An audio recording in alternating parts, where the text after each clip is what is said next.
السلام علیکم ورحمۃ اللہ وبرکاتہ۔ الحمد للہ رب العالمین، والصلاة والسلام علی رسولہ الامین وآلہ وصحبہ اجمعین۔ اما بعد فاعوذ باللہ من الشیطان الرجیم، بسم اللہ الرحمن الرحیم۔ ثم قست قلوبهم من بعد ذلك فهي كالحجارة أو أشد قسوة وإن من الحجارة لما يتفجر منه الأنهار وإن منها لما يشقق فيخرج منه الماء وإن منها لما يهبط من خشية الله وما الله بغافل عما تعملون۔ صدق اللہ العلی العظیم۔ برادران اسلام، محترم بزرگوں، دوستوں، ساری تعریفیں خدائے واحد کے لیے سزاوار ہیں۔ درود و سلام ہو محمد صلی اللہ علیہ وسلم پر۔ حضرات، میں نے آپ کے سامنے سورۃ البقرہ قرآن کی سب سے بڑی سورت، مدنی سورت ہے، اس کی ایک آیت میں نے آپ کے سامنے تلاوت کی ہے، آیت نمبر 74۔ پہلے اس کا سیدھا سادہ ترجمہ یہ ہے، ثم قست قلوبهم من بعد ذلك، پھر اس کے بعد ان کے دل سخت ہو گئے۔ فہی کالحجارۃ او اشد قسوۃ، دل ایسے سخت ہوئے جیسے پتھر سخت ہوتے ہیں، اسی طرح سخت ہو گئے۔ وَإِنَّ مِنَ الْحِجَارَةِ لَمَا يَتَفَجَّرُ مِنْهُ الْأَنْهَارُ، پتھروں میں سے کچھ ایسے پتھر ہوتے ہیں جب آپ مارتے ہیں تو اس میں سے جو ہے نہریں جاری ہو جاتی ہیں۔ وَإِنَّ مِنْهَا لَمَا يَشَّقَّقُ فَيَخْرُجُ الْمَاءُ، کچھ پتھر تو ایسے ہیں جب وہ شق ہوتے ہیں، پھٹتے ہیں، ان میں سے بہترین پانی ابل پڑتا ہے۔ وَإِنَّ مِنْهَا لَمَا يَهْبِطُ مِنْ خَشْيَةِ اللَّهِ، کچھ پتھر تو ایسے ہیں جو خوف خدا سے زمین کی طرف ڈھلک کر آتے ہیں۔ وَمَا اللَّهُ بِغَافِلٍ عَمَّا تَعْمَلُونَ، تم جو کچھ کرتے ہو اللہ تعالیٰ اس سے غافل نہیں۔ اب ان میں جو ہے بات جو پتھر کی آئی، کس طریقے کی بیائی آئی، اس کی تفصیل یہ ہے۔ اب جب آپ قرآن مجید کی تلاوت کریں گے، قرآن مجید میں مختلف مقامات پر 16 دلوں کی کیفیت کا تذکرہ آیا ہے۔ سخت دل، زنگ آلود دل، آلودہ دل، ٹیڑے دل، سمجھدار، نہ سوچنے والے، لرز اٹھنے والے، ٹھپا لگائے ہوئے، مطمئن، مجرم، کانپ اٹھنے والے، اندھے، قلب سلیم، بے ایمان، متکبر، ایمان والے۔ یہ 16 دلوں کی کیفیت کا قرآن میں جو ہے ذکر آیا ہے۔ ان میں نے آج ایک دل کی جو کیفیت ہے، قست، سخت ترین دل کیا ہوتے ہیں، کیوں ہوتے ہیں، وہ ایک جو ہے سورہ بقرہ کی آیت میں نے پڑھی اور ترجمہ کیا۔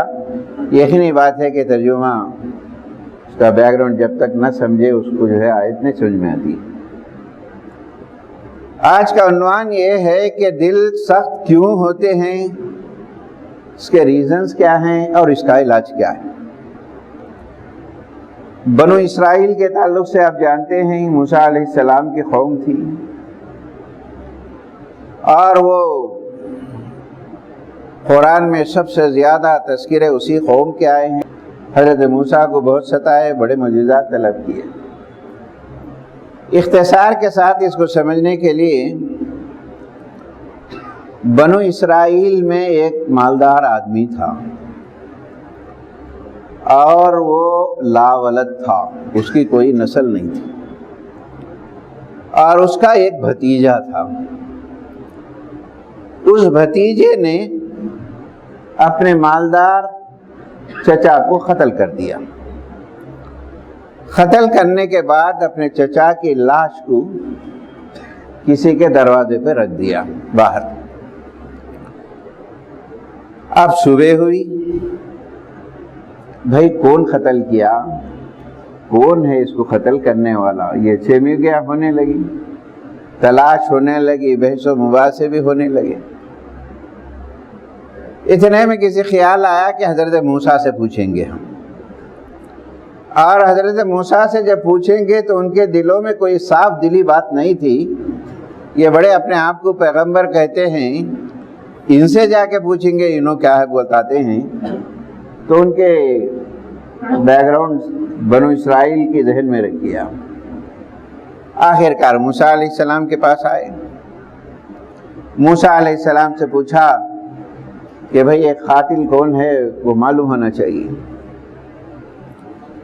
حضرت موسیٰ علیہ السلام نے اللہ سے دعا کی، اے اللہ اس طریقے کا یہ مطالبہ کرتے ہیں، کیسے ہو تو اپنی قدرت کا اظہار کر سکتا ہے، بتا.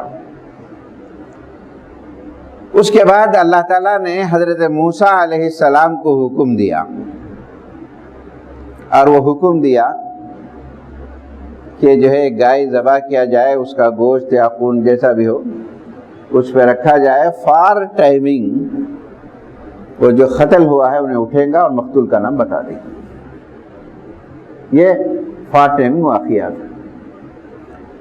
حضرت موسیٰ علیہ السلام نے کہا، اب ان کے اندر چونکہ شرارت تھی، اس کو نہیں کرنا چاہتے تھے، مختلف قسم کے سوالات یہ اٹھانے لگے. پھر بنو اسرائیل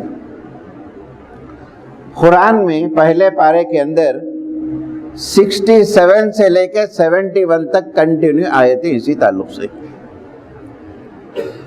اب وہ کیا کہے دیکھیں. اس کے بعد وَإِذْ قَالَ مُوسَىٰ لِقَوْمِهِ إِنَّ اللَّهَ يَأْمُرُ أَن تَذْبَحُوا بَقَرَةً.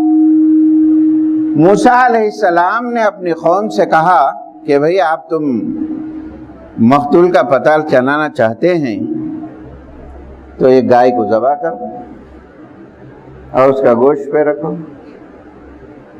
فوری کہنے لگے، قَالُوا أَتَتَّخِذُونَ هُزُوًا.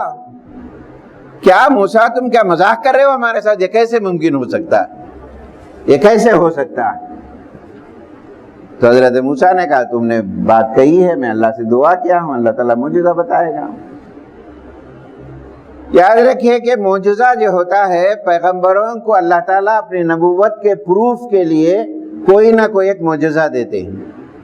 ہر نبی کو دیے ہیں، نبی کریم صلی اللہ علیہ وسلم کو بھی دیے ہیں. معجزہ ہوتا ہے اور نبی کے بعد وہ معجزہ بھی ختم ہو جاتا ہے. حضرت معجزہ تھا. اب چونکہ سیدھی سادھی بات تھی اور ان کے دلوں میں کجی تھی، یہ جو بدماش ٹائپ کے ذہن میں تھے، انہوں نے پوچھا، قَالُوا ادْعُ لَنَا رَبَّكَ يُبَيِّن لَنَا مَا هِيَ. اے موسیٰ ذرا اپنے خدا سے پوچھو یہ گائے جو ذبح کر رہا ہے اس کی کیا حق ہے، ذرا کھل کے تو بولو آپ. پھر اس کے بعد حضرت موسیٰ علیہ السلام نے دعا کی. پھر اللہ نے کہا، قَالَ إِنَّهُ يَقُولُ إِنَّهَا بَقَرَةٌ لَا فَارِضٌ وَلَا بِكْرٌ. دیکھو تم سوالات کر رہے ہیں، دیکھو گائے ایسی ہو نہ بہت زیادہ بوڑھی ہو نہ بہت زیادہ جوان بچیا. دوسرا سوال ہوا، یہاں سے خاموش نہیں ہوئے. پھر انہوں نے کہا، قَالُوا ادْعُ لَنَا رَبَّكَ يُبَيِّن لَنَا مَا لَوْنُهَا. اے موسیٰ ذرا اللہ سے تو دعا کرو اس کا رنگ کیا ہونا چاہیے، رنگ کیا ہونا چاہیے. قَالَ إِنَّهُ يَقُولُ بَقَرَةٌ صَفْرَاء. پھر اللہ نے کہا کہ وہ گائے جو ہے سنہری رنگ کی ہونی چاہیے، سنہری رنگ کی ہونی چاہیے. پھر انہوں نے پوچھا، اللہ موسیٰ ذرا پوچھو کہ وہ ذرا نہیں سمجھ میں آیا، کنفیوژن ہے، وہ کیا ہے ذرا کھل کے پوچھو. سوالات پہ سوالات کر رہے دیکھیں آپ. ان کے ذہن میں وہ نہیں کرنا چاہیے تھا، مقصد یہ تھا۔ پھر انہوں نے سوال کیا فَالُدْ لَنَا رَبَّكَ يُبَيِّنْ لَنَا مَا لَوْنُهَا کے بعد اس کا امتیاز کیا ہونی چاہیے؟ پھر اللہ تعالیٰ نے حضرت موسیٰ دعا کی تو کہا وہ ایسی گائے ہو جو ہے نہ زمین کے لیے ہل جوتنے والی نہ ہو، سیراب یعنی استعمال نہ کی ہوئی ہو، ایسی گائے ہونی چاہیے۔ اس طریقے کے پورے سوالات تو ابھرتے گئے۔ ان سے پورا واقعہ کیا ہے، اس سے کیا نصیحت ہے، وہ میں آپ کو بتا رہا ہوں۔ نمبر 1، معجزہ جب لوگ طلب کرتے ہیں، اللہ تعالیٰ اپنی قدرت سے رسولوں کو معجزہ دیتے۔ حضرت صالح علیہ السلام کے قوم نے بھی معجزہ طلب کیا تھا۔ ایک پہاڑ، ایک چٹان ہے، اس چٹان سے ایک اونٹنی نکلے اور گابن اونٹنی نکلے۔ حضرت عیسیٰ علیہ السلام سے معجزہ ہوا۔ یہ معجزات طلب کیے جاتے تھے اس واسطے کہ پیغمبر کا پروف ہو، اللہ کی طرف سے یہ پیغمبرانہ پروف کے لیے معجزات عطا کیے جاتے تھے۔ جب معجزات دیکھ لینے کے بعد کیا کیفیت ہونی چاہیے انسان؟ نمبر 2، معجزہ دیکھنے کے بعد اہل ایمان کی کیفیت، جن کے دل ٹیڑھے ہیں، جو سخت ہیں، ان کی کیفیت کیا ہے؟ دوسری بات یہ ہے اہل ایمان جب معجزہ دیکھتے ہیں ان کے ایمانی کیفیت بڑھ جاتی ہے، وہ اللہ کی طرف رجوع ہوتے ہیں، استغفار کرنے لگتے ہیں اور توبہ کا جذبہ ہوتا ہے، ہم نے کیا طلب کیا اور کیا ملا ہے، فوری رجوع ہو جاتی۔ نمبر 3، اس کے برخلاف جو ہوتے ہیں، ہٹ درم ہوتے ہیں، ایسے معجزات کو دیکھ کر بھی ایمان نہیں لاتے ہیں، ایسے وقت پر ان کے دل سخت ہو جاتے ہیں۔ سخت کیسے ہوتے ہیں دل؟ نبی کریم صلی اللہ علیہ وسلم سے ابو جہل نے ایک معجزہ طلب کیا تھا، بھئی آپ سچے پیغمبر ہیں تو معجزہ بتاؤ۔ رسول اللہ صلی اللہ علیہ وسلم نے فرمایا کہ بھئی کیا چاہتے ہو تم؟ چاندنی رات تھی، کھلا میدان تھا، اس نے کہا چاند کے 2 ٹکڑے کرو۔ اللہ کے رسول نے دعا کی، چاند کے 2 ٹکڑے ہوئے۔ جب اتنا بڑا معجزہ دیکھنے کے بعد اہل ایمان کی کیفیت تڑپ اٹھتے ہیں کہ بڑی قدرت ہے اللہ کی، لیکن جن کے دل ٹیڑھے ہوتے ہیں جب سخت ہوتے ہیں اثر نہیں کر جاتے ہیں۔ ابو جہل نے بھی کہا کہ نبی کریم صلی اللہ علیہ وسلم کا جادو آسمانوں پہ بھی چلتا ہے۔ نمبر 4، حالات کو دیکھ کر اگر دل سخت ہو جاتے ہیں تو یہاں پر آدمی کو سوچنا چاہیے کہ ہم دین سے دور ہو رہے ہیں۔ نمبر 5، دل سخت ہو جانا افراد اور امتوں کے لیے تباہی کی علامت ہے، یاد رکھیے۔ جب کسی کے دل سخت ہو جاتے ہیں، ان میں تڑپ نہیں ہوتی ہے، خوف خدا نہیں ہوتا ہے، یہ کیا ہے؟ کسی فرد ہو یا امت کے لیے کیا ہے؟ تباہی کی ایک نشانی ہے۔ نمبر 6 کیا ہوتا ہے؟ حق کی طلب کی صلاحیت ان میں ختم ہو جاتی ہے، سچائی کی تلاش ختم ہو جاتی ہے سخت دل ہونے کی وجہ سے۔ نمبر 7، حق کو قبول کرنا ان سے ختم کر دیا جاتا ہے۔ ٹھپا لگائے ہوئے دل، قرآن کہتا ہے ایک جگہ پر، یہ اتنے چیزیں ہونے کے باوجود ابھی ان کے دل کی کیفیت نہیں بدلی ہے۔ ختم اللہ علی قلوبہم، اللہ نے ٹھپا لگا دیا، اب کوئی اثر نہیں ہونے والا ہے۔ نمبر 8، جب دل سخت ہو جاتے ہیں اصلاح کی طاقت قوت ختم ہو جاتی ہے، ان سے امید نہیں ہوتی اب یہ سدھر جائیں گے۔ نمبر 9، مکمل فنا اور تباہی کی علامت ہے کہ معجزات کو، خدا کی قدرت کی نشانیوں کو دیکھ کر اگر ایمان نہیں لائیں تو ان کے آسمان و زمین سے تباہی کے دروازے کھلتے ہیں۔ نمبر 10، ایسے معجزات کو دیکھ کر ایمان نہیں لانا، یہ عذاب خدا کو دعوت دینا۔ یہ 10 چیزیں ہیں۔ پھر اس میں سوالات کی بھی بات آئی ہے۔ سوالات کے تعلق سے بھی یاد رکھیے، دین اسلام جو ہم کو اللہ کی طرف سے جو ملا ہے فطری دین ہے، نیچر سے تعلق رکھتا ہے، کر سکتے، پاسبل ہے یہ، اور پھر یہ دین آسان ہے، کوئی مشکل نہیں ہے، ہم مشکلات میں نہ بنائیں۔ حضرت معاذ ابن جبل کو رسول اللہ صلی اللہ علیہ وسلم یمن کا گورنر بنا کے بھیج رہے تھے، اس وقت پر آپ نے ایک اہم ترین نصیحت یہ کی، اے معاذ دین کو آسان طریقے سے پیش کرو، سختیوں میں نہ پیش کرو، یہ دین بہت آسان ہے۔ سوالات جو کرتے ہیں اس کے کئی طریقے ہوتے ہیں۔ نمبر ایک یہ ہے، ایسا دین ملنے کے بعد بے حد سوالات کر کے بال کی کھال نکالنا، یہ اپنے آپ میں مشکلات میں ڈالنے کے برابر ہے۔ نمبر دو، ایک سوال ایسا ہوتا ہے دین جاننے کے لیے کہ بھئی میں صحیح جان لوں، نیت صاف ہے، تو آپ ایسے سوالات کر بھی سکتے ہیں، جواب بھی ملتا ہے۔ نمبر دو، کچھ سوالات ایسے ہوتے ہیں تنقید کرنے کے لیے ہوتے ہیں، بھائی میں پورے بات سنوں تو ان سے کیڑے کیا نکالوں، کیا تنقید کروں، یہ اچھی علامتیں نہیں ہوتی۔ نمبر تین، سوالات اپنے آپ کو بڑا جتانے کے لیے کرتے ہیں، میں بھی بہت بڑا علم ہوں، میں بھی بہت کتابوں کو پڑھ لیا ہوں، آپ میرے سامنے کیا ہیں، یہ قصہ یہ بھی اچھی علامت نہیں ہے۔ چوتھا یہ ہے، معلومات میں اضافہ کرنے کے لیے سوالات کیے جاتے ہیں، اللہ تعالیٰ ان کی زندگی میں برکت دیتا ہے، مجھے معلوم نہیں ہے بھائی میں کل لے رہا ہوں، سیکھ لے رہا ہوں۔ نمبر پانچ، ایک ایسے سوال ہوتے ہیں خالی سوال کرنا ہوتا ہے، عمل کرنے کی کوئی ضرورت نہیں ہوتی۔ یہ تمام جو سوالات ہوتے ہیں یہ اچھی علامتیں نہیں ہیں، جاننے کے لیے کرنا جائز۔ اب یہ پورے واقعے سے اہل ایمان کو اللہ تعالیٰ کیا دعوت فکر دینا چاہتا ہے،